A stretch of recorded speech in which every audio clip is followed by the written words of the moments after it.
Ei, aí, galerinha, tudo bem com vocês? Então, hoje estou gravando mais um vídeo aqui pra vocês de Talking Angela e hoje vou estar gravando como ganhar diamantes.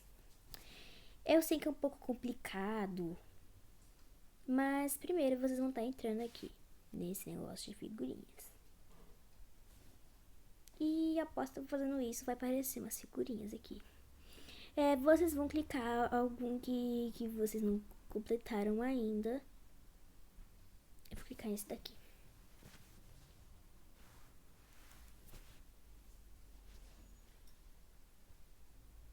Vocês podem desbloquear anúncio com...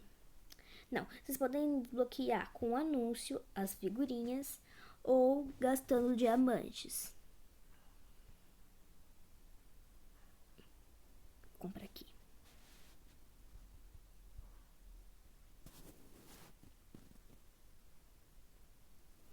E vocês podem estar comprando até completar a figurinha, que vocês vão estar coletando 5 diamantes.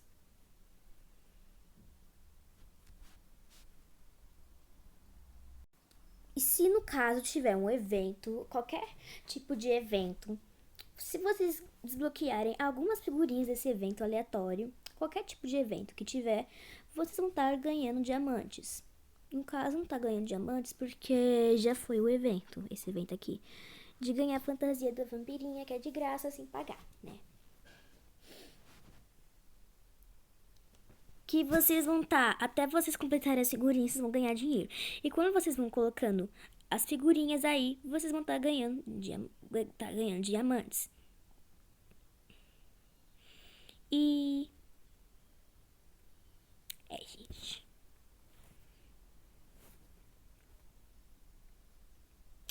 E quando aparecer uma estrela aqui, vai estar dando...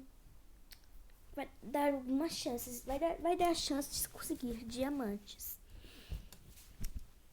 Aqui porque no caso não apareceu. Não apareceu mais não, por enquanto. Ou vocês podem tirar fotos até conseguir diamantes.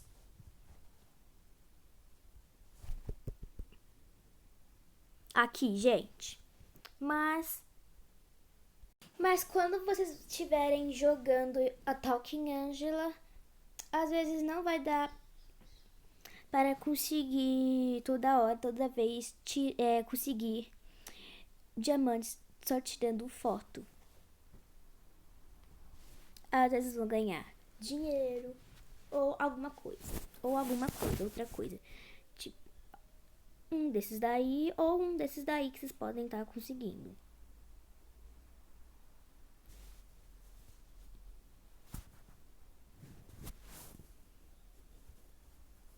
Bom, galerinha, eu espero que vocês tenham gostado do vídeo. Deixe seu like e se inscreva no canal. Tchau, até os próximos vídeos. E eu espero que vocês tenham gostado da sugestão de ganhar diamantes.